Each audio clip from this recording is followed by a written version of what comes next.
Vivimos en un mundo en constante cambio que usted merece entender, porque es imposible interpretar la realidad que vivimos sin conocer cada uno de sus colores. Porque muchos son los tonos de la actualidad. Presentamos Matices.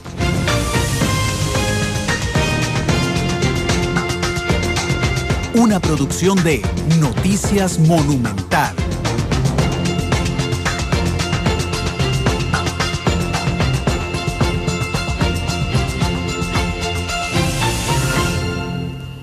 Hola, ¿qué tal? Buenas tardes, bienvenidos a Matices, bienvenidos a Monumental. Hoy tenemos una característica, esta semana tenemos una característica en Matices. Es la primera semana en el que 3 programas son internacionales. Y hoy lo ameritaba, es una fecha especial, una fecha para conmemorar el dolor, la brutalidad también, y un pueblo, y aquí hablo por todo el continente, que olvida su historia, es un pueblo que corre el peligro de repetirla. Isel Martínez está con nosotros. Isel, ¿cómo estás? Buenas tardes. Buenas tardes, Randall. Muy buenas tardes a toda la gente que nos sigue a esta hora, y definitivamente es algo digno de recordar. En realidad hoy se conmemoran 2 acontecimientos lamentables en la historia, principalmente del continente americano, pero particularmente el que vamos a conmemorar hoy ha sido uno que quedó olvidado porque fue incluso en 1973. Sí, de hecho, yo no quiero bajarle el piso, digamos, a ninguna de las dos, de los 2 recuerdos que tenemos de un 11 de septiembre. Lo que pasa es que sí creo que los eventos del 11 de septiembre de 2001, cuando se derribaron las Torres Gemelas en Estados Unidos, opacaron de la memoria colectiva una fecha muy importante, que era el 11 de septiembre de 1973, fecha en la que Augusto Pinochet le dio un golpe de Estado al presidente de Chile, Salvador Allende, quien pierde la vida en ese golpe de Estado. Depende a quien uno le cuente la historia, o Salvador Allende se quitó la vida en la Casa de la Moneda, o Salvador Allende fue asesinado en la Casa de la Moneda. Pero bueno, hoy será el tema de fondo. Vamos muy rápidamente antes a contarles lo que ha pasado a nivel nacional. Hay una denuncia y se le hizo Inteco, que es la gente que hace las certificaciones, de que las 3.300 toneladas de varillas que se trajeron para construir la Escuela Nacional de Policías, las trajeron sin certificación. Increíble, varilla. Sí. Y no solo eso, sino que cuando vienen certificadas tienen que pagar más impuestos. El Estado las compró. Eso es lo más preocupante, fue el Estado el que la compró. Recordemos que ya es una donación que había hecho el gobierno de China en el 2012, durante la administración de Laura Chinchilla, de un proyecto muy importante, pero bueno, qué lástima que se dé esta compra desde este punto de vista, porque sabemos la importancia que es la construcción en el país. Recordemos que todas tienen que cumplir normas sísmicas, incluso por la región donde estamos. Sí, efectivamente, y esa es una, y lo que le preocupa a Inteco es que aduanas abra la puerta para pasar materiales sin certificación, y que de esa forma violen también el pago de los impuestos. Pero bueno, eso es un tema de fondo. Hay un tema, ustedes saben que nosotros no cubrimos sucesos aquí en Monumental, pero hay un tema que podría afectar el tránsito en las próximas horas aquí en La Uruca. Al parecer, dice el diario La Nación, hay 2 personas atrapadas por un alud en el Bajo Loledesma, en el puente, y esto está generando una situación de rescate, por supuesto, que podría generar, además, para permitirle a las unidades de rescate actuar con tal soltura para salvar la vida de estas 2 personas, podría provocar mucho congestionamiento vial, entendible por supuesto, pero claro, si usted está pasando por ahí o va a pasar por ahí, no se meta por el Bajo Loledesma. Lo que podría hacer es complicar las labores de rescate por un lado, y por el otro hacer una presa todavía mucho más grande. ¿Verdad? ¿Tenés algún tema nacional? A lo de trata de personas, a mí me pareció importantísimo eso. Sí. Hizo un estudio de la Universidad Nacional, y Isel lo cubrió el día de hoy. Así es, la Universidad Nacional hizo una encuesta a 800 personas entre 18 y 24 años, donde les cuestionaban aspectos interesantes sobre el tema de la trata de personas, y una de las conclusiones que se evidenció después de esta encuesta que se hizo fue que el 68%, solo el 68% conoce lo que es la trata de personas. Estamos hablando, Randall, y era parte de lo que presentábamos hoy en la segunda emisión de Noticias Monumental, que entonces con este resultado quiere decir que 4 de cada 10 personas no conocen específicamente el concepto de trata de personas. Sí, esto es preocupante porque si se han hecho campañas en lucha contra la trata de personas, pues primero habrá que explicar a la población qué es trata de personas, sí, y que 4 de cada 10 no sepa qué es. Y entonces, ¿cómo se va a prevenir? Porque eso es algo muy individual. Sí. Al final, por más recursos que destine un gobierno para combatir la trata de personas, si cada individuo no sabe lo que realmente es, entonces, ¿cómo se va a garantizar que estas personas no estén en riesgo de ser víctimas de la trata de personas? Y si usted se está preguntando qué es la trata de personas, bueno, la trata de personas también se habla como sinónimo internacional, comercio de personas o tráfico de personas. Es el comercio ilegal de seres humanos con propósitos de esclavitud reproductiva, explotación sexual, trabajos forzados, extracción de órganos o cualquier forma moderna de esclavitud.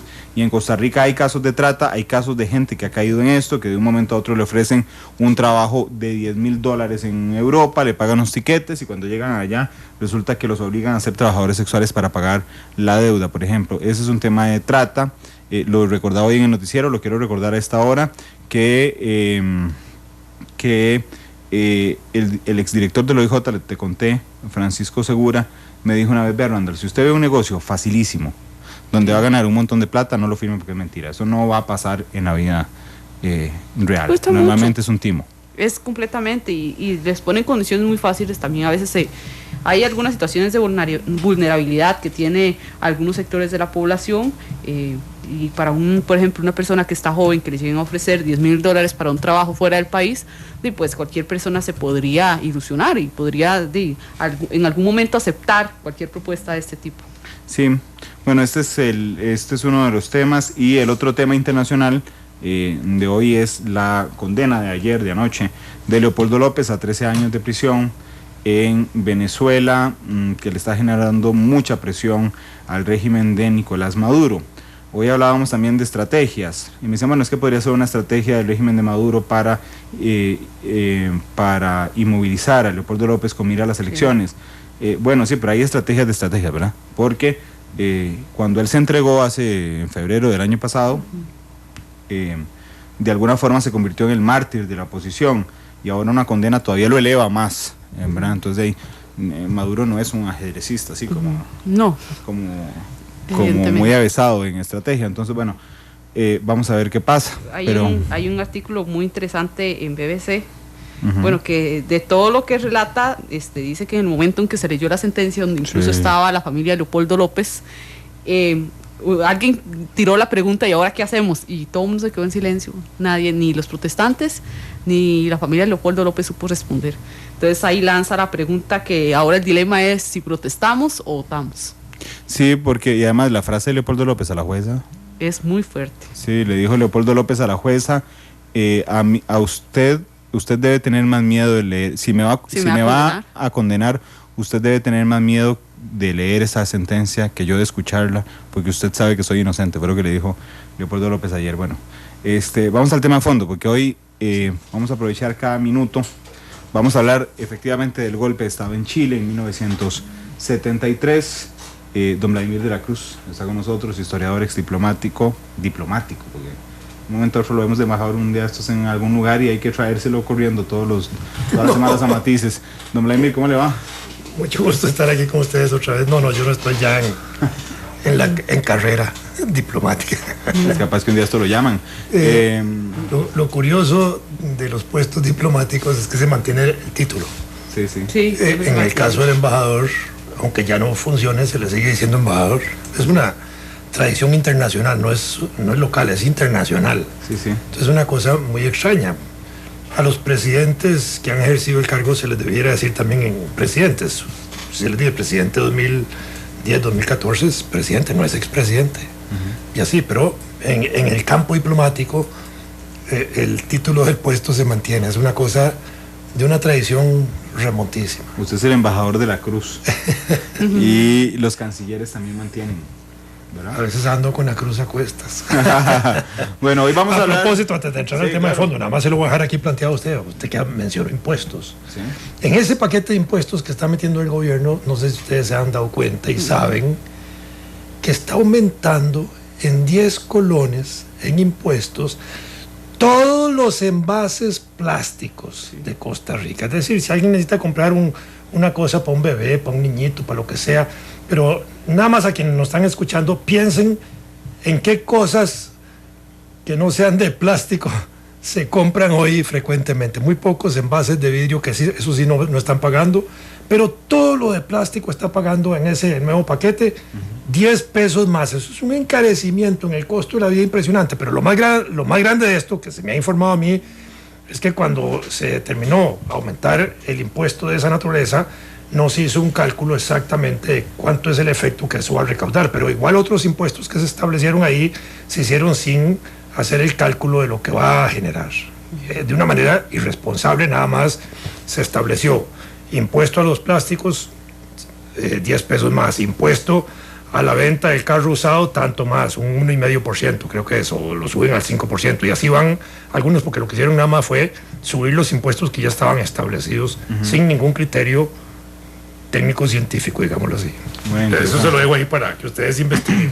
Interesante, siempre que viene don Vladimir nos regala datos interesantes. Bueno, vamos a hablar del tema de Chile. Antes de entrar a la conversación, lo invito a escuchar una producción que realizamos el día de hoy. Es una investigación periodística de Graving Granados, que también hizo el guión, una producción de Cecilia Maimó, donde nos relatan desde un nuevo punto de vista lo que pasó en Chile ese 11 de septiembre de 1973 y de ahí posteriormente. Escuchemos.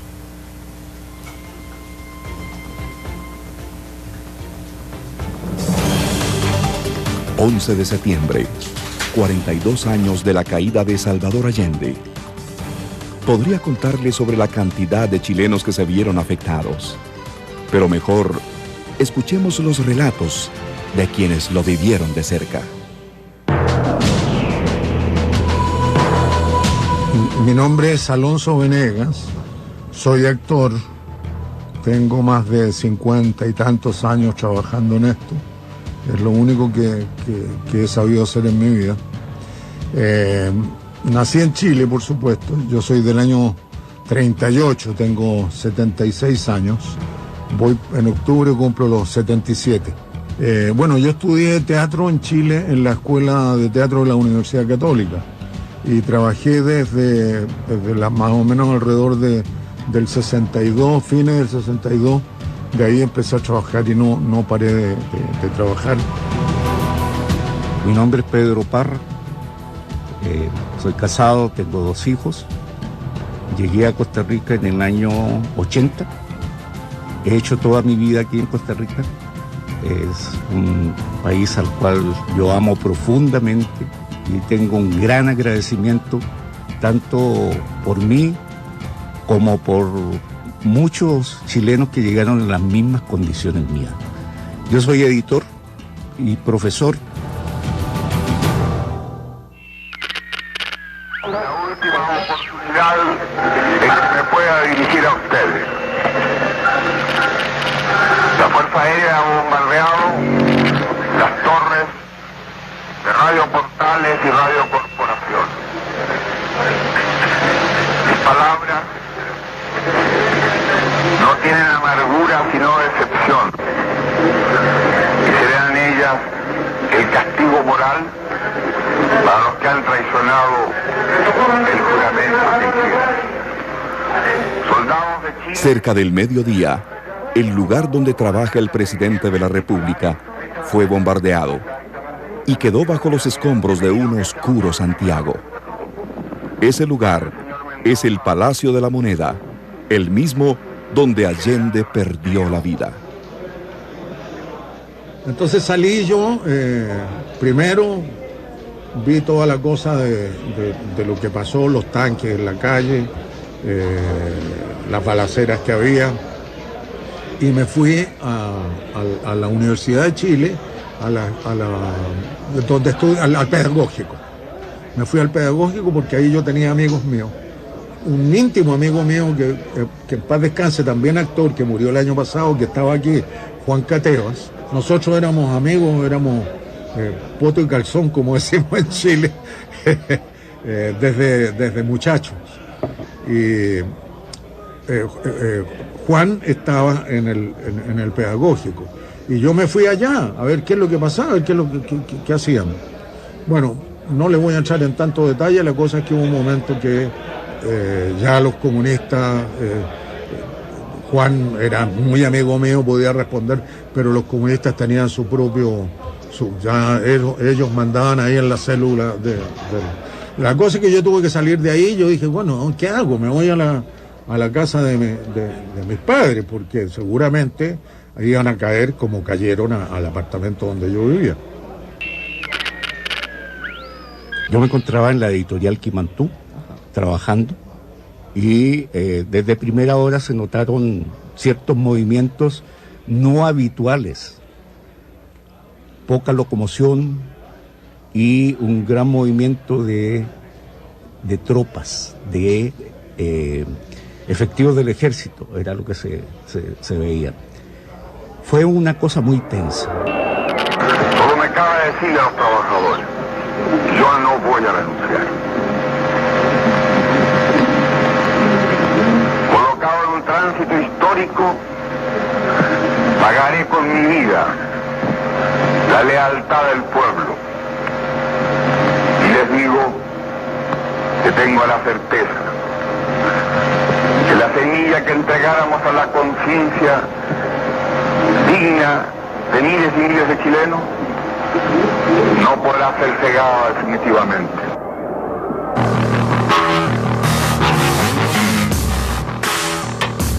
Augusto Pinochet se convirtió en más de una década como presidente de Chile, en un periodo de incertidumbre para miles de chilenos que temieron por su vida. Quienes vivieron de cerca el régimen de Pinochet recuerdan los momentos más tensos.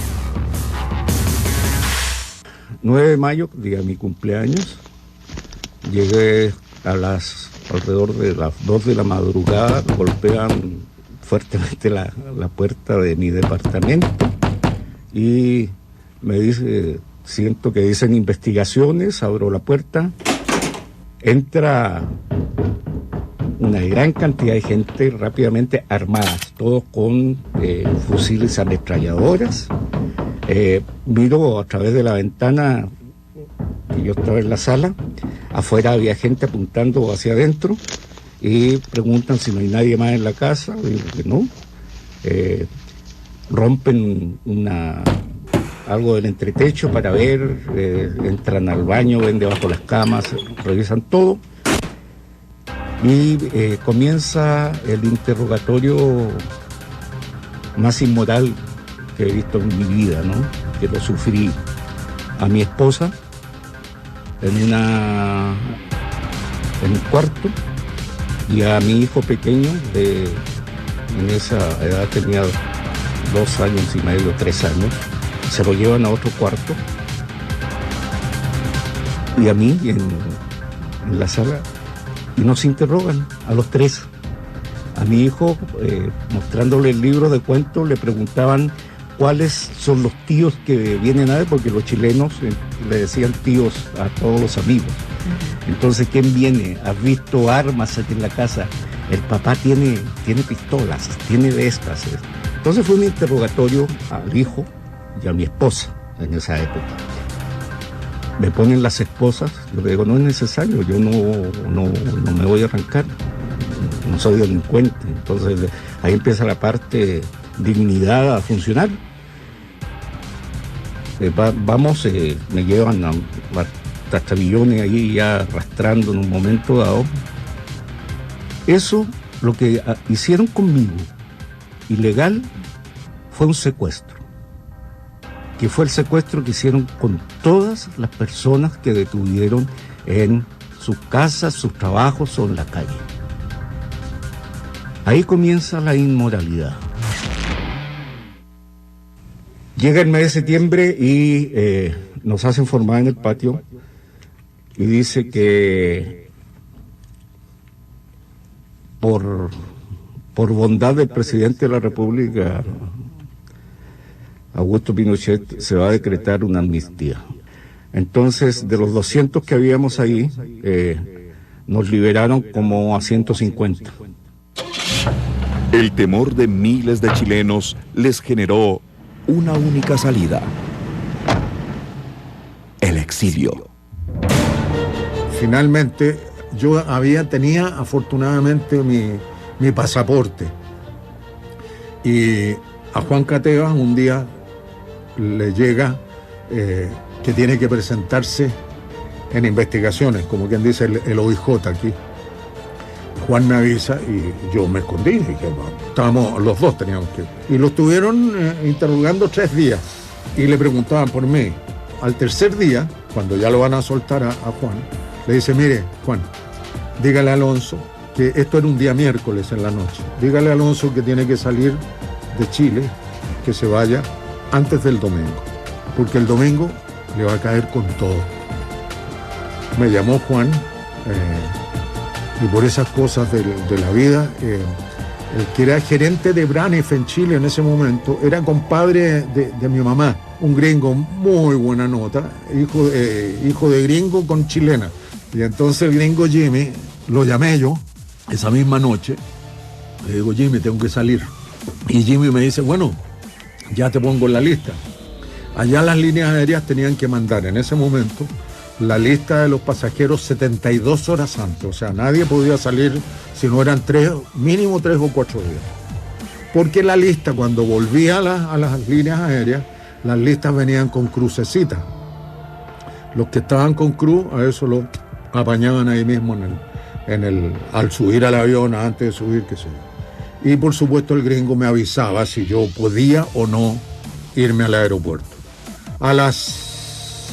Yo llegué, el vuelo era a las 6:30 de la tarde, yo llegué como a las 6:15. Ya casi todo el mundo estaba arriba del avión y yo llegué ahí, llegué al mesón, donde estaba el gringo me estaba esperando, pasé mi pasaporte, le pasé $200, que era lo único que yo traía porque yo estaba casado. Mi mujer, la que era mi mujer en ese momento, teníamos una chiquita que tenía menos de 1 año y estaba embarazada de 7 meses de mi segundo hijo. Entonces yo le dije todo lo que tenía a ella. Llego ahí, paso mi pasaporte y los tipos miraban la lista, miraban el pasaporte y no podían creer que no estuviera yo con crucecita. Y me dice, ¿y usted para dónde va? ¿A Costa Rica? ¿Y a qué va? Me contrataron, voy a filmar una película. Y me empezaron a interrogar. Y entonces me planto y le digo, miren, soy narcotraficante, soy delincuente, estoy encargado por la Interpol. Díganme, porque si es así me dejan, pero me lo dicen. Se para y se va para adentro. Dije yo, ya hasta aquí no más llegué. Se habrá demorado unos 3-4 minutos, que para mí fue como 1 año y medio. Volvió y dice, bueno, ya, sí, pase. Subí. Me estaba esperando el gringo, el Jimmy, arriba del avión. Y entonces, no, ya, tranquilo, ya, te vas, no hay ningún problema. Y empiezan 5 minutos, media hora y el avión no salía. Y entonces ya uno empieza a pensar lo peor. Y en un momento que yo estoy ahí frente a la puerta, veo que sale de allá del edificio del aeropuerto un jeep con 4 tipos, armados con metralleta. Y en un momento, ¡pum!, salen, se abre la cortina, vienen de atrás y sale una señora, una mujer, nunca me olvido de ella, con un neceser en la mano, venía con la vista en el suelo, y de atrás sale el marido, que tiene que haber sido el marido. Y yo lo quedé mirando, y el tipo me mira, esas cosas que uno no tienen explicación en la vida. Yo lo miro a él me mira a mí, y yo lo único que fue como diciéndole, hasta que lo siento, compañero, ¿no? Y él era como si lo hubiera escuchado, tranquilo, pero usted se va. Pasó. Todavía se me pone un poco la carne de gallina y de ver ese tipo que seguramente debe estar muerto, no sé, nunca lo había visto en mi vida. Y bajaron. Ahí el Jimmy me dice, ya, te vas.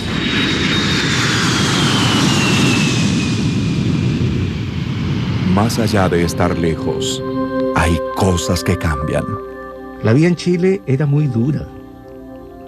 es una sociedad muy competitiva, es una sociedad muy clasista. Entonces, nunca estuve tan contento en Chile. Así que yo no resentí dejar Chile. La patria de uno es donde se educan los hijos. Así que yo diría que mi patria es Costa Rica en este momento. Yo nací en Chile. Yo soy chileno, sigo siendo chileno y siempre lo voy a hacer. Pero a Costa Rica la amo. Pero los países los hace la gente. Y la gente en Chile había cambiado totalmente después de 17 años de dictadura, con 15 años de toque de queda. Había cambiado absolutamente. Y allá en Chile sí que funcionaba el dicho de acá, apuñalada por bollo de pan. Entonces allá cada uno, nadie conversaba con nadie, estaba todavía Pinochet, entonces todo el mundo desconfiaba del otro, los sapos estaban a la vuelta de la esquina, uno no sabía con quién. Entonces eran códigos para mí absolutamente nuevos. Yo había dejado Chile y me sentía como un niño frente a los códigos que manejaba la gente allá. Y la verdad es que de Chile no echo de menos nada en este momento, porque el vino chileno me lo tomo aquí, las empanadas chilenas me las como acá, la cordillera la miro por la televisión. Entonces, la verdad es que estoy contento y feliz aquí. No puedo decir que reniego de Chile porque es donde uno nació.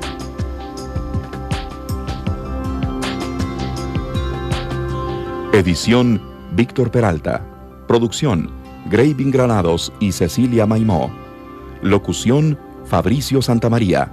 Dirección Randall Rivera.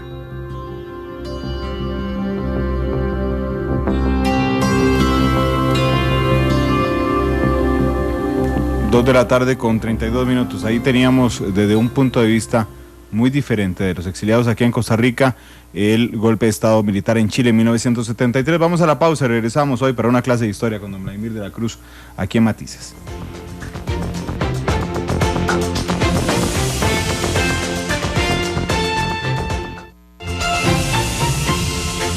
Porque la realidad tiene muchos tonos, matices. La actualidad, sus tonos, sus contrastes. Esto es Matices.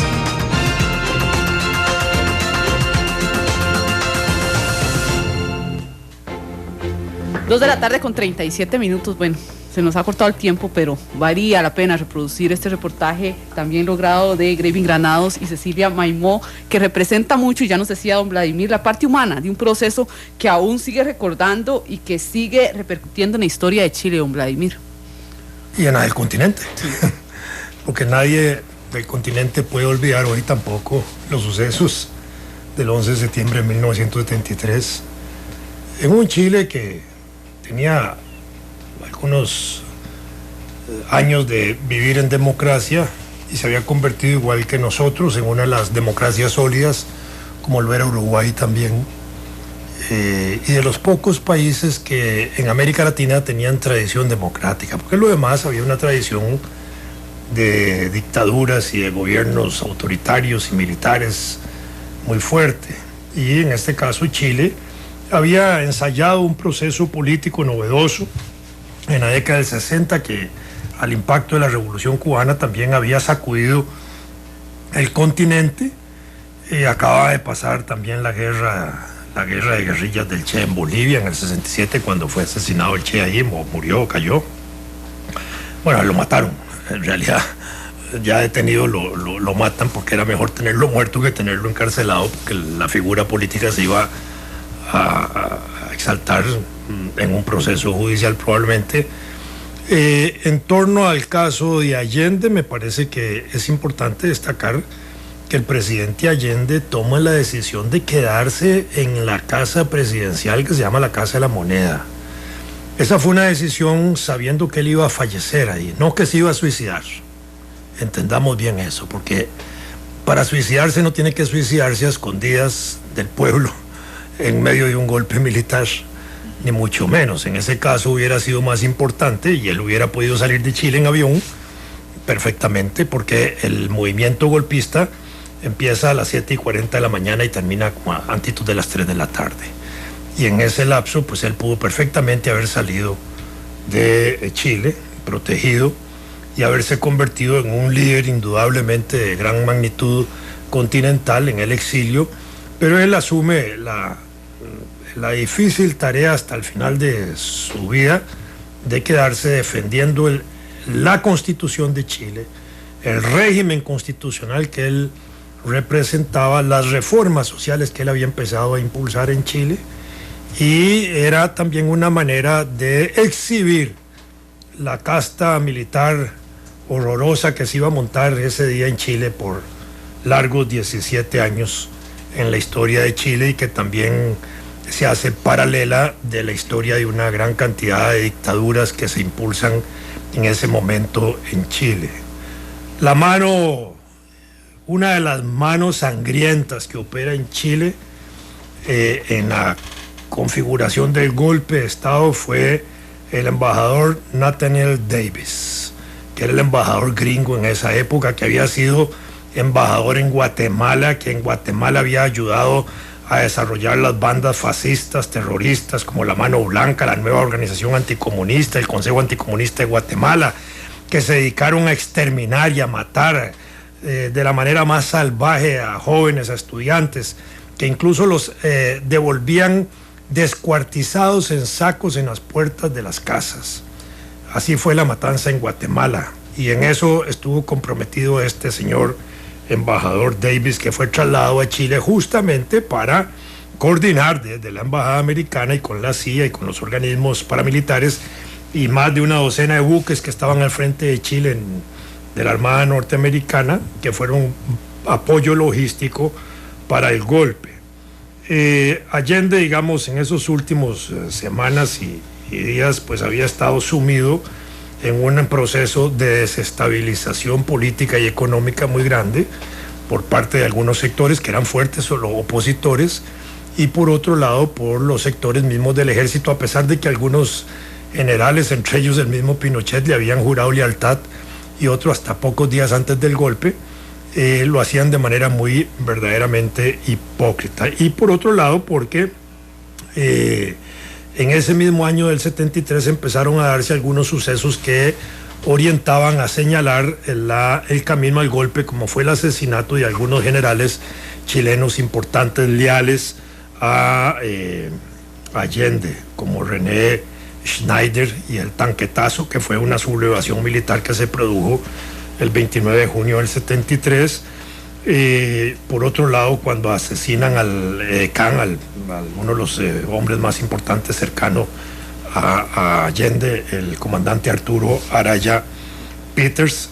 Después, cuando cayó el general Prats en el 21 de agosto, porque el general Prats incluso había sido un general que le había advertido a Allende que lo dejara a él, al general Prats, resolver el problema con los militares que estaban insubordinándose desde la visión militar, y Allende le dijo que no, que iban a agotar todas las vías civiles importantes. Y ya el 22 de agosto, con una Cámara de Diputados en donde la oposición tenía mayoría, aprueban un texto legislativo que provoca un quebrantamiento del orden constitucional en Chile y que debilitaba fundamentalmente a el gobierno. Y los marinos, que todavía estaban leales al gobierno, se habían reunido con Carlos Altamirano Rego, que era un hombre gigantesco, medía como 2 metros 10, no sé cuánto, era altísimo, y costó mucho sacarlo después al exilio, porque ese sí se logró sacar clandestinamente, pero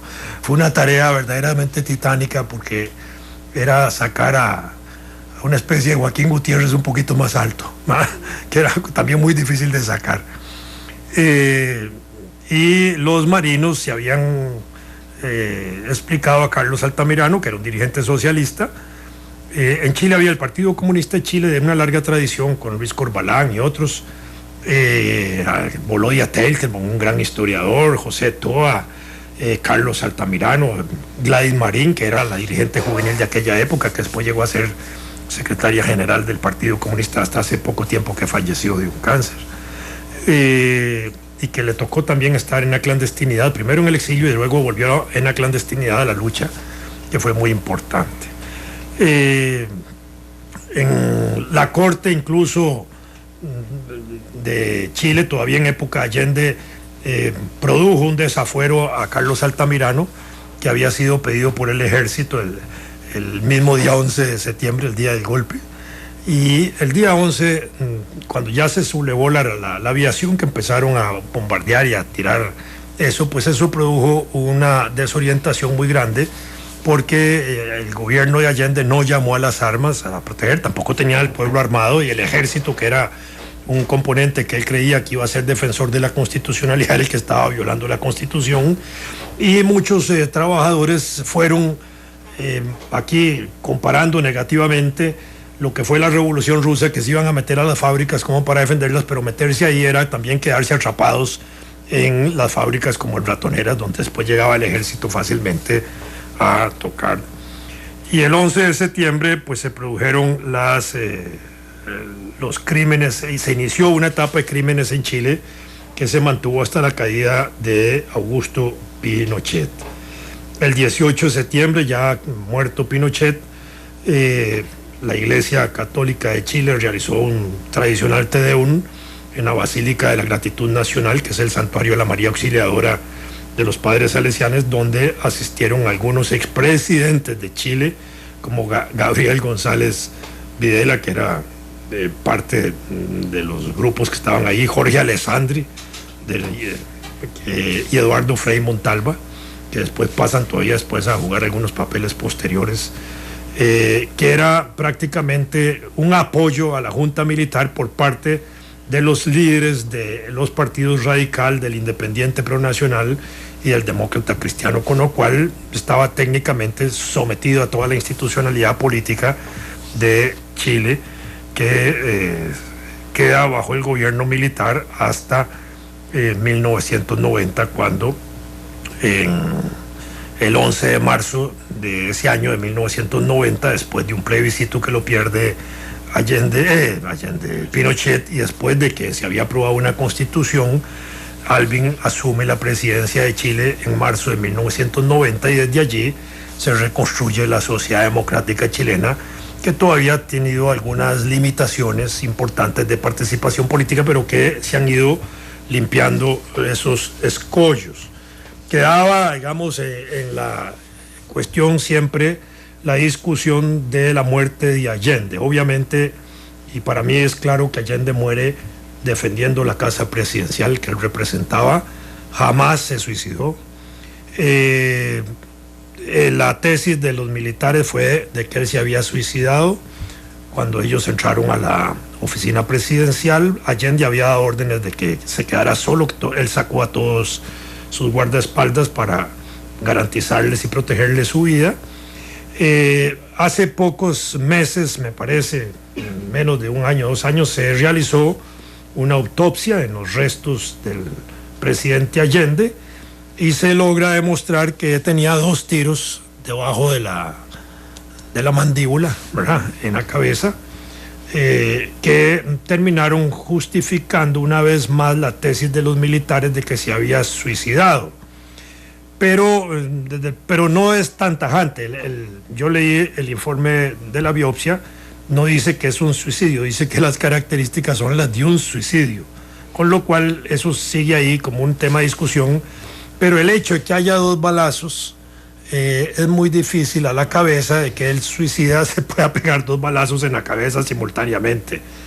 Eso lo han tratado de justificar diciendo que Allende usaba una ametralladora automática, pero aún así no da para dispararse 2 tiros en la misma dirección. Me explico, porque si usted se tira 2 tiros en balazo, el segundo obviamente va en una dirección diferente, por el impacto del primero y por la muerte inmediata, y no tienen, y son tiros que tienen una misma trayectoria, de manera que en ese sentido eso seguirá siendo una discusión, y quizás pasará algún tiempo para que esto pueda aclararse de un modo definitivo. Por ahora, la presidenta de Chile, Michelle Bachelet, fue víctima de la dictadura. Su padre había sido también torturado y asesinado, por la dictadura, ella estuvo presa y torturada, y quizás ella ha contribuido a ir esclareciendo poco a poco los crímenes que ahí se han ido dando y enjuiciando a algunos militares, que ha sido muy difícil de llevar la justicia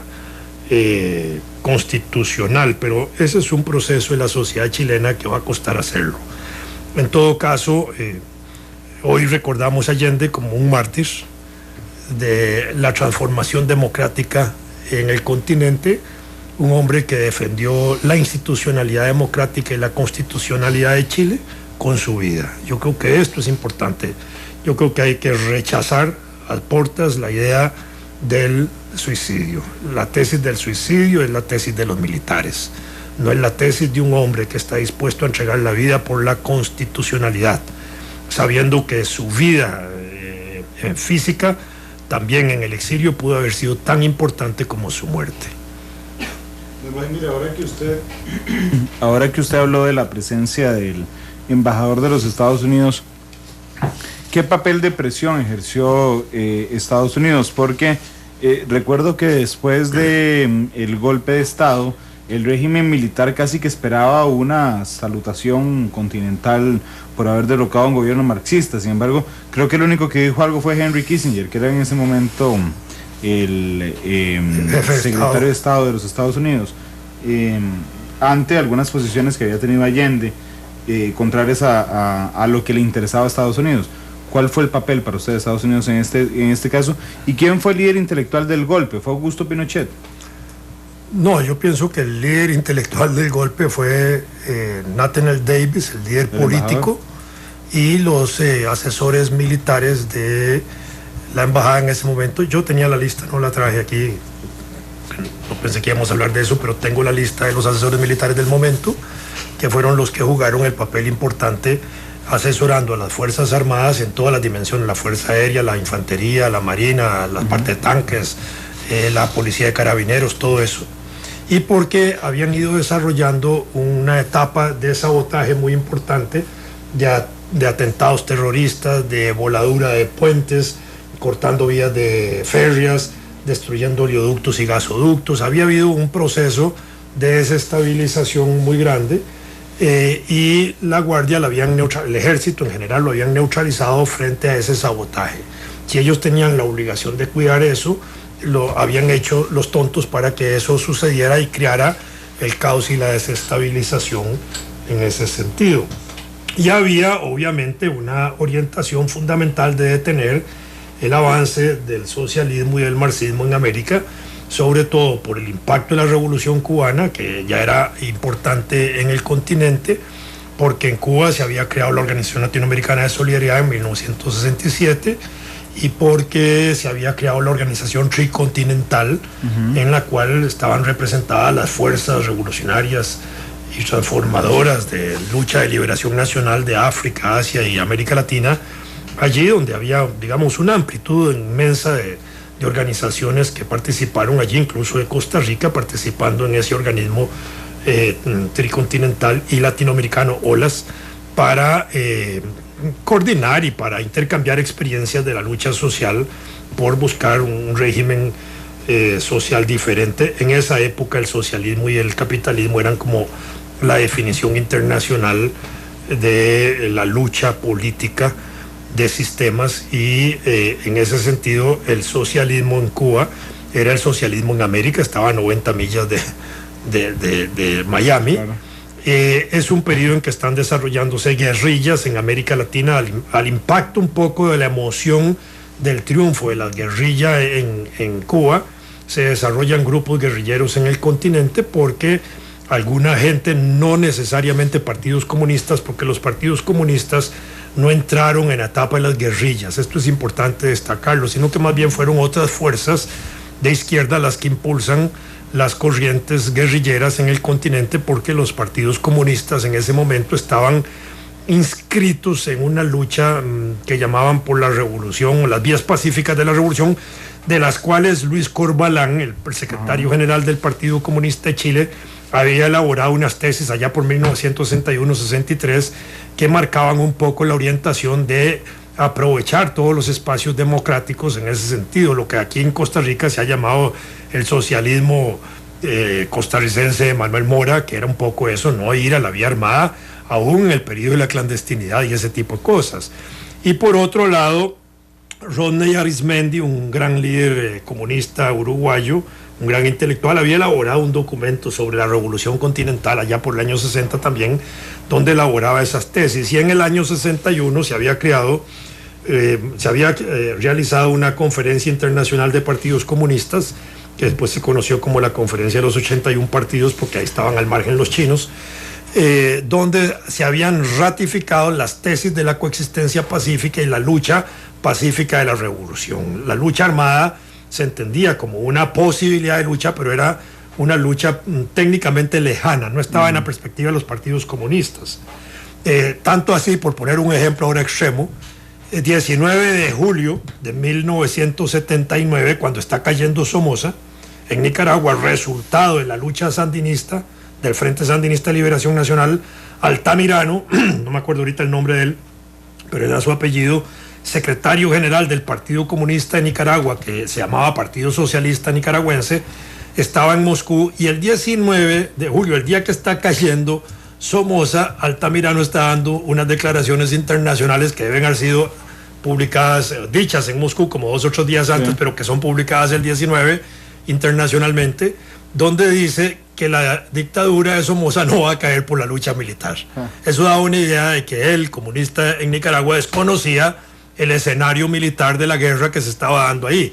Y esto porque no estaban en esa perspectiva. En algún momento se suman a la lucha armada miembros del Partido Comunista Nicaragüense, porque tienen que hacerlo, igual como sucedió en Cuba, que en una etapa también el Partido Comunista de Cuba no estuvo en la lucha armada. Fue un sector, el de Blas Roca, el que termina apoyando la insurrección al final y ocupan puestos importantes después, y después el Partido Comunista de Cuba y el Partido Movimiento Revolucionario 26 de Julio se unifican en el Partido Unido Revolucionario de la Revolución Socialista, el PURS, en Cuba, y eso produce los cambios políticos que después se van a dar. Pero frente a eso y frente al intento también de considerar que la guerrilla era un instrumento útil de triunfo, y algunas experiencias que habían tratado de darse con el propio Che Guevara en el Congo y en África y en otros lugares, y que después se traslada a América Latina, a Bolivia, donde en Bolivia tampoco el Partido Comunista se divide a propósito de esa guerrilla entre unos sí y otros no.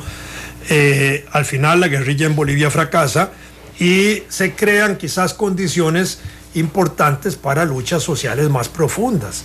Para esa época se había desarrollado el Plan Camelot, impulsado por los Estados Unidos, para neutralizar la acción de agitación política estudiantil en las universidades de América Latina y neutralizar también la enseñanza más abierta, libre, de temas como socialismo y ese tipo de cosas. De manera que había toda una conspiración dirigida desde los Estados Unidos en distintos campos para neutralizar las acciones sociales, y en ese sentido, cuando se da el golpe de Chile, cuando se derrota la guerrilla en Bolivia, se pone en agenda de los Estados Unidos la necesidad de imponer regímenes militares en todo el continente, porque no interesaba tener regímenes democráticos donde por la vía electoral, como se había demostrado en Chile, se podía obtener poder, ¿verdad? Y en ese sentido, aunque los primeros 3 años del gobierno de Allende no producen transformaciones tan radicales que ni siquiera se produce una declaración socialista de Chile, ni mucho menos. Es decir, se seguía, digamos, en el esquema de un Estado republicano tradicional con profundas reformas, que era lo que se estaba haciendo. Y entonces empieza a darse una serie de golpes de Estado en todo el continente, y desde el 73 hasta el 90, literalmente casi en esos 17 años, Argentina, Bolivia, Brasil, Chile, Ecuador, se convirtieron, Paraguay por supuesto, se convirtieron en países de dictaduras feroces y de gobernantes que eran verdaderos genocidas y criminales. Y aunque cambiaban unos y otros, seguían siendo los mismos genocidas y militares a cargo de los gobiernos, porque seguían siendo gobiernos militares a cargo de eso, con la orientación política específica de eliminar todo aquello que era subversivo, todo aquello que era opositor, todo aquello que podía oler a socialismo, marxismo, comunismo, lo que fuera, porque eso había que eliminarlo. Y en Centroamérica no estábamos al margen de eso.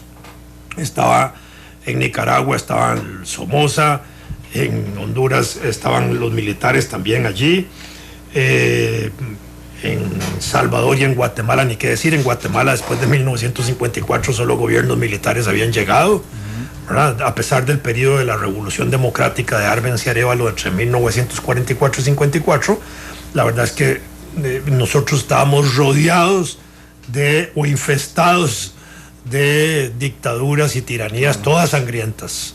Y eso era verdaderamente el entorno. Pocos países, entre ellos Costa Rica. ¿Cuáles eran? Eso era lo que le iba a preguntar. Costa Rica es el único que queda con México, ajá, como países democráticos en el continente durante esos años, porque las otras democracias tradicionales, como habían sido la uruguaya o la chilena, pues es decir, fracasaron en eso, porque ahí llegaron militares igualmente sangrientos.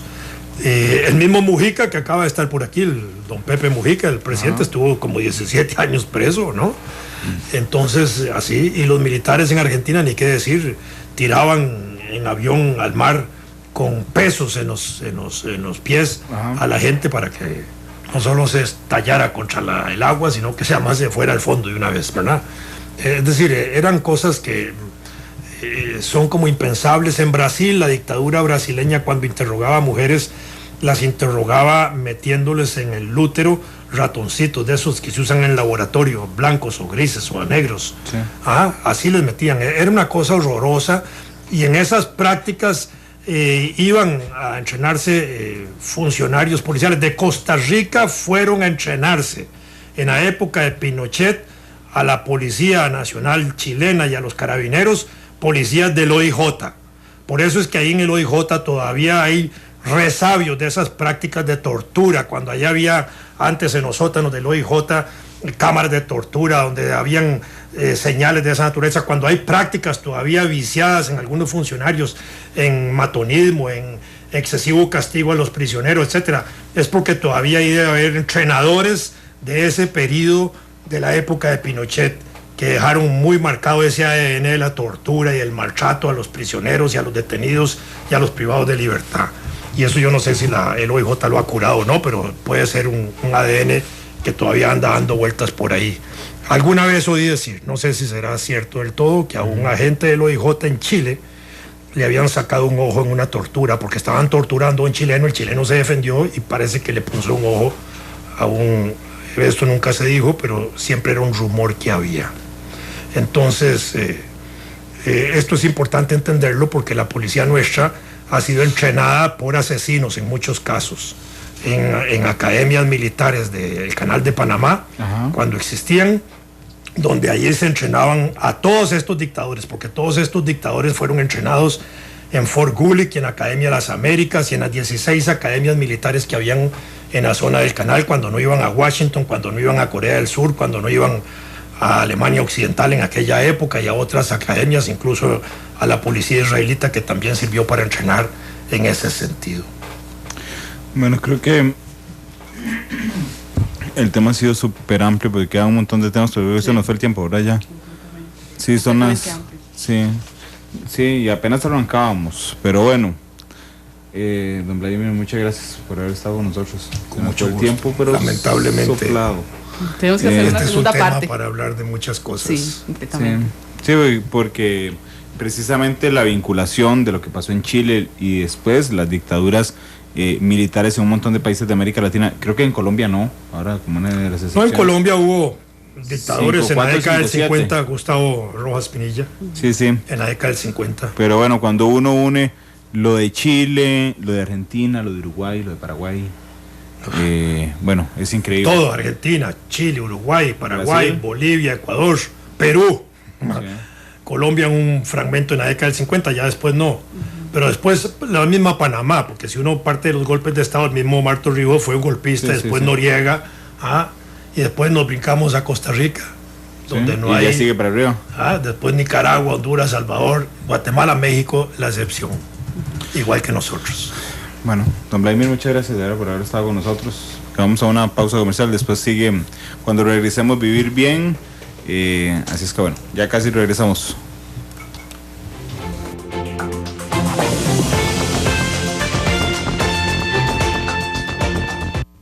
Analizamos los tonos de la actualidad.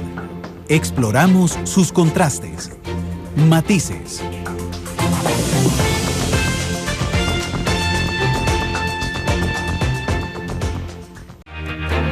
Matices. Los tonos de la actualidad.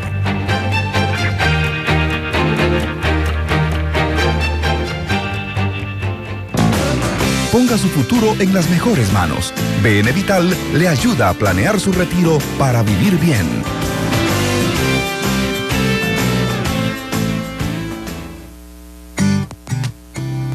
3 de la tarde con 9 minutos. Vamos a arrancar a partir de este instante la sección de Vivir Bien hasta las 3:25 para que usted haga sus preguntas a partir de este instante al 905-222-0000, 905-222-0000. En estos días hay mucha gente preocupada por su pensión.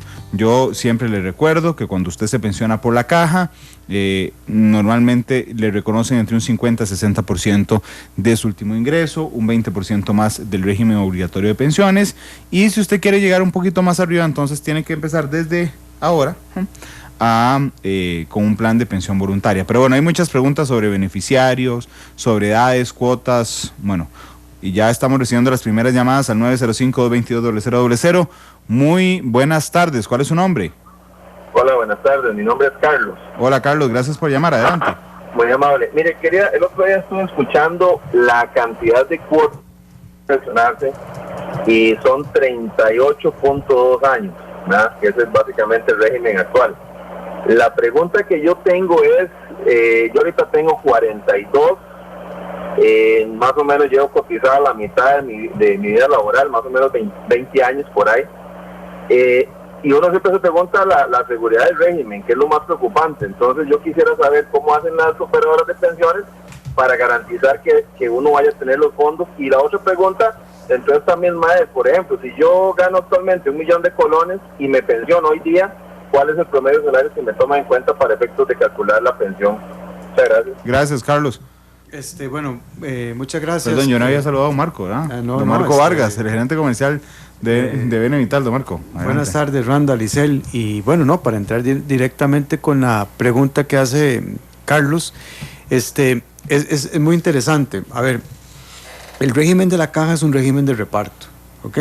Ese régimen de reparto es un régimen solidario donde lo que cotizamos cada uno de los trabajadores asalariados es para financiar la pensión de los que ya están pensionados. Uh-huh. Lo que hace que ¿cómo se llama? Que ese régimen sea solvente, como cualquier otro régimen colectivo, es obviamente la sana administración financiera del régimen, pero también el elemento de que constantemente se está incorporando nuevos trabajadores y ojalá esos trabajadores, y que esa cantidad de trabajadores nuevos que se incorporan sea mayor que la cantidad de personas que se van pensionando, para que la carga esté mejor distribuida. Ese es el gran reto que tiene el régimen de la caja, como cualquier otro régimen colectivo, porque la esperanza de vida en Costa Rica ha ido aumentando, está cerca de los 80 años, cada vez más son las personas que se pensionan, pero a su vez son cada vez menos los hijos que nacen por familia. Entonces esa relación entre personas que se incorporan a la fuerza laboral versus personas que se pensionan, uh-huh, es lo que es el gran reto que tiene los regímenes de pensiones de reparto.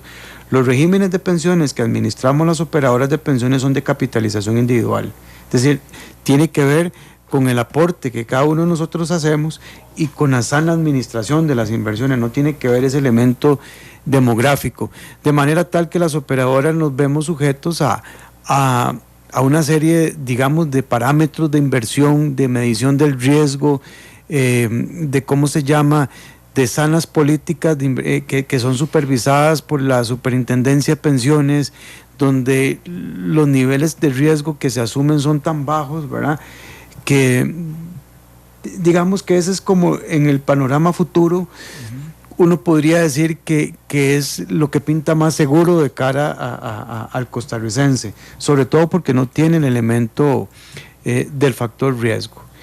Y con respecto a la segunda parte de su pregunta, que decía, bueno, ¿qué promedio salarial es el que se le va a tomar en cuenta? Sería el promedio de los últimos 48 salarios, ¿ok? Los 48, de los últimos 240 salarios. El promedio de los últimos 240 salarios traídos a valor presente, los que se le toman en cuenta. Los 38 años que él habla es para trabajar y llegar a las cotizaciones, es si él se pensionara a los 32 años, a los 62 años, pero a los 65 el número de cuotas mínimo que se piden son 300, ahí serían 25 años lo que se le pedirían de cotización. Okay, depende de la edad. Correcto. Perfecto, son las 3:14, Isel. 905-222-0000, todavía nos queda tiempo para atender sus consultas a esta central telefónica y también en @monumentalcr en Twitter y Noticias Monumental en Facebook. Muy buenas tardes, ¿con quién tenemos el gusto? Gracias, con Luis Diego Tejada. Adelante, don Luis Diego. La pregunta tal vez demasiado torpe, pero en realidad no lo conozco. Me imagino que una cuota significa un mes de salario o de cotización, a eso se le llama una cuota. ¿Qué pasa cuando yo tengo dos trabajos y en ambos trabajos obviamente tengo seguro? ¿Se toma como dos cuotas o es la suma de una sola cuota por el monto de los dos salarios? No diga que es su pregunta muy básica. De hecho, su pregunta es muy importante para entender todo el tema de pensiones, don Marco. Sí, no, más bien le agradezco porque eso que acaba de preguntar el señor es uno de los detalles que mucha gente también lo tiene y tiene esa duda. En realidad una cuota es una cotización. En el régimen básico es la suma de todos los ingresos cotizados en un mes. Entonces, si usted tiene 2 trabajos, o tiene 3 trabajos, o tiene 4 trabajos, la suma de todos esos ingresos que entran como una cuota. ¿Ok?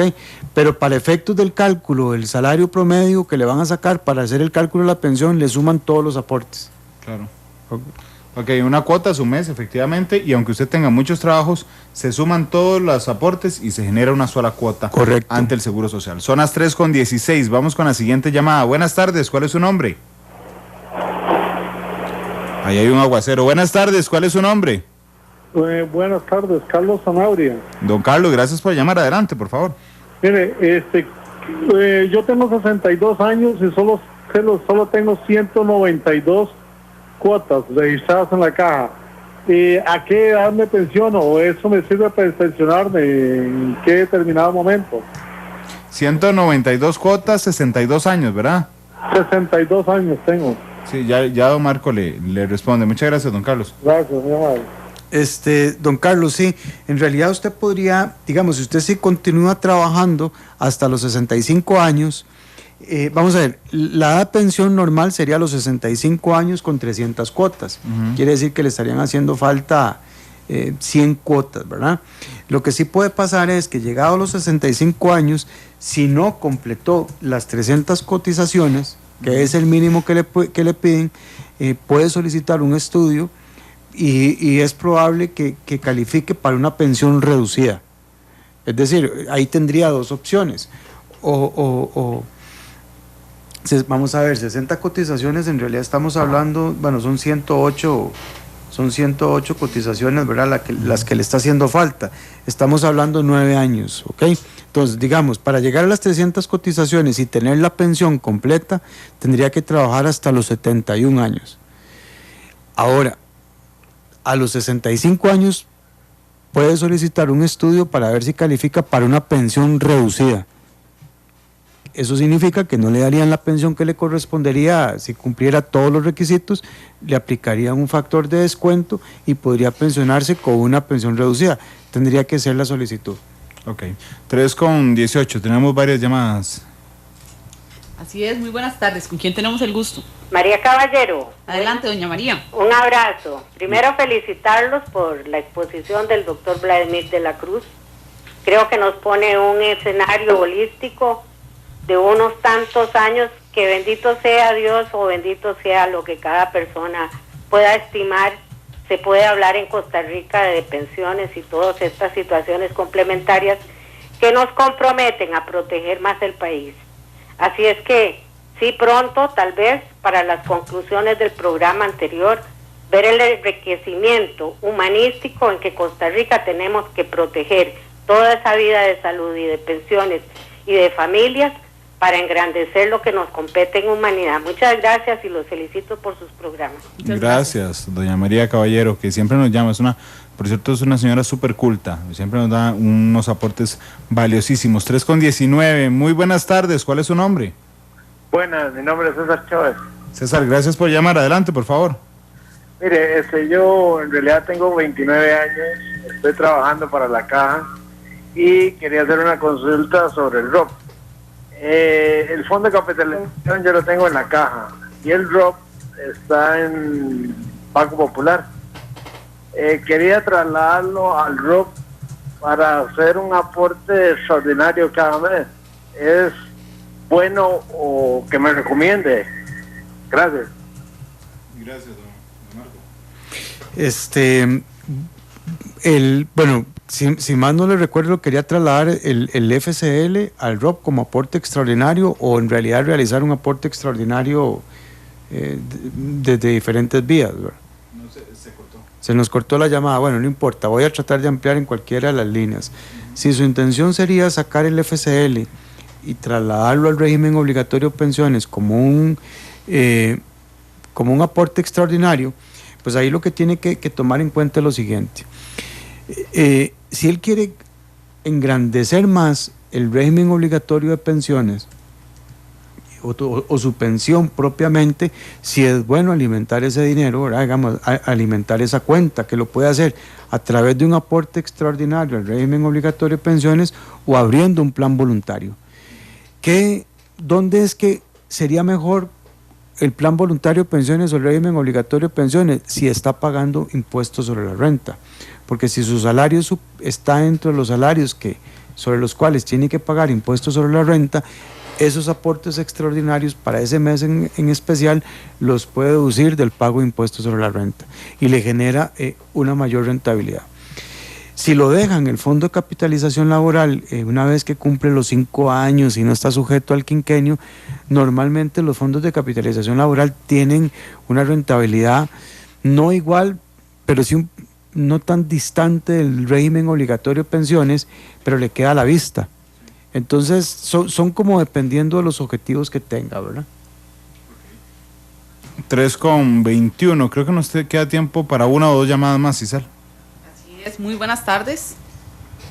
Bueno, parece que ya cortó la persona que está en línea, pero bueno, les recordamos que estamos habilitando el 905-222-0000, también el perfil en Facebook en @monumentalcr y bueno, Noticias Monumental en Facebook y @monumentalcr en Twitter, Randy. Sí, es muy interesante esta última consulta que hacía el caballero en vista de que vamos hacia el año de la entrega de fondo de capitalización laboral, pero bueno, entró una llamada más. Buenas tardes, ¿cuál es su nombre? Misael Chavarría. Gracias por llamar, adelante, por favor. Sí, si la persona antes de cumplir los 65 años fallece y ya tiene las cuotas, pues de ley para pensionarse, los beneficiarios, en este caso la viuda o los hijos, podrían disfrutar de esa pensión. Sí, muy interesante esa consulta. ¿Sí? Sin haber consolidado la edad de pensión. Sí, hay una pensión por viudez, ¿verdad? Ahí ¿cómo se llama? Hay una pensión por viudez. Para ese tema de la pensión por viudez se pide un número mínimo de cotizaciones, pero que anda por los 180 cotizaciones, ¿verdad? En ese caso. Pero efectivamente, ahí los beneficiarios sería la cónyuge o compañera sentimental como primera opción. Luego viene como segunda opción los hijos, siempre y cuando sean menores de edad, o bien que sean menores de 25 años, pero que dependían económicamente al 100% de esa persona. Todo lo que se toma es, se hace el cálculo de esa pensión por viudez y se distribuye proporcionalmente entre el cónyuge y los hijos, en el tanto los hijos califiquen en esa característica. Pero tiene que probar dependencia económica, Marco. En el caso de los hijos, sí. ¿El cónyuge? En el cónyuge también, perdón. Ok. Gracias. Son las 3:23. Vamos con una llamada más, la última. Muy buenas tardes, ¿cuál es su nombre? La última, Mario Huertas, que habla. Hola, Mario, gracias por llamar, adelante. Mira, es que yo vengo dando el seguimiento. Yo tengo dos amigos que a la hora que se han pensionado van a hacer el retiro del banco de los operadores y no le dan la totalidad, se la dan ahí a 5 años, como 300,000 pesos. Entonces, la pregunta mía es, si vos agarras el FOC y agarras la otra, los dos regímenes y los unís, nunca vas a esperar que te den la plata en total. Eso me parece una trampa de los operadores. Bueno, en realidad, vamos a ver, no son disposiciones de las operadoras de pensiones, son disposiciones de ley. Lo que la ley, digamos, establece es que cuando una persona se pensiona, se hace, obviamente tiene derecho al retiro del régimen obligatorio de pensiones. Lo que se hace es estimar el régimen obligatorio de pensiones como una futura pensión. Si esa futura pensión que recibiría de lo acumulado en el régimen obligatorio de pensiones es igual o superior al menos al 10% de lo que va a recibir de pensión del régimen básico, tiene que hacer el retiro por tractos. La gran mayoría de las personas que hoy se están pensionando se llevan el régimen obligatorio en un solo tracto. ¿Por qué? Porque esa pensión mensual estimada no le alcanza ni siquiera para el 10% de lo que recibe el régimen básico, ¿verdad? Porque, sí, pero es por la cantidad de años que tenemos. Exactamente, son muy pocos años, ¿verdad? Mira, es que tal vez no me entendí. Si unir los dos, el monto va a ser superior a la pensión, casi siempre, al 10% de la pensión. Lo que pasa es que la estimación de la pensión del régimen obligatorio se tiene que hacer sin unirlo al del régimen básico. Pero cuando vos le dicen en las operadoras, aquí yo te voy a dar toda la plata, el FOG y el otro te lo voy a dar en un solo tracto, ¿no se unen los dos? Pregunto. No se tienen que unir, o sea, lo que se hace es la estimación del régimen obligatorio pero solito, y no se tiene que unir al de la caja. Si se une, por ejemplo, al de la, digamos, lo que se hace es que se comparan. Si el del régimen obligatorio es igual o superior al 10% del de la caja, sin unirse, ahí sí se le da por tractos. Si no, se lo lleva en un solo tracto. Estadísticamente, tal vez hoy lo que le puedo decir es que más del 90% de las personas que hoy se pensionan se tienen que llevar en un solo tracto el régimen obligatorio de pensiones. Sí, porque la ley entró a regir en el 2000. Exactamente. Además, 15 años es un caso paradójico, pero solo los que tienen una pensión muy alta o una pensión muy pequeña son los que están quedando en los dos extremos. Exactamente, pero el gran grueso va con una pensión en un solo tracto. No sé si quedó claro ahí. Sí, pero ¿cuánto es una gran pensión? Así que el límite de lo que dan la pensión, eso sería. Sí, es que, básicamente el límite de la caja es 1.400.000. Casi 1.500.000. Ok, sí, ese es el límite máximo de la pensión. Lo que sí, digamos, lo que sí debemos de esperar, eso sí, es que conforme vaya pasando el tiempo, ahí sí que va a llegar un momento en que más bien va a ser al revés, ¿verdad? Sí, que el 90% de la gente se lo va a tener que llevar en tractos. Exactamente. Entonces, por ejemplo, si yo tengo una pensión de 1.000.000 de colones, ¿verdad? Y me hacen el cálculo con la complementaria y me dan 90.000 al mes, es decir, menos del 10% del otro, me dicen, no, tome, lléveselo todo. Exactamente. Si me da más de 100.000, me dicen, tiene que llevárselo por tractos. Correcto. Y esos tractos dependen de la cantidad, o son tractos de 5 años o algo así, porque a un amigo mío le tocó 5 años de tractos. Es hasta que se agote, supongo, la cuenta individual. Es que, vamos a ver, tiene que haber tomado una renta programada, porque hay diferentes modalidades, renta permanente y renta programada. Probablemente lo tomó a 5 años como una renta programada.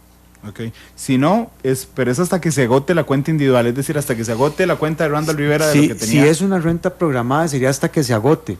Si hay renta permanente, ahí más bien no caduca, porque se va tomando de la rentabilidad, pues, casualmente para que la tenga. Pero es un tracto más pequeñito, porque es solo de la rentabilidad y no del capital que uno tiene guardado. Exacto, probablemente tal vez aquí el caso era que la renta le daba muy pequeña y él escogió, que eso es otro punto, ¿verdad? Que si fue por 5 años o más, ya entra el proceso de escogencia del beneficiario.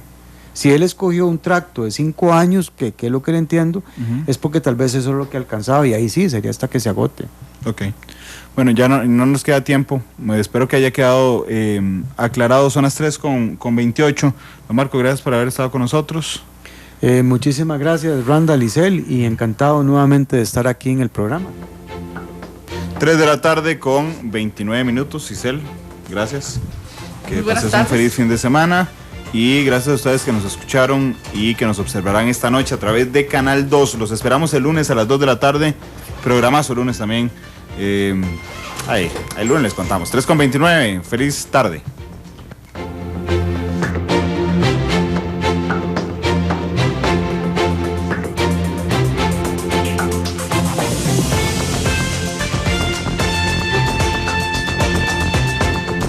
Vivimos en un mundo en constante cambio que usted merece entender, porque es imposible interpretar la realidad que vivimos sin conocer cada uno de sus colores. Porque muchos son los tonos de la actualidad.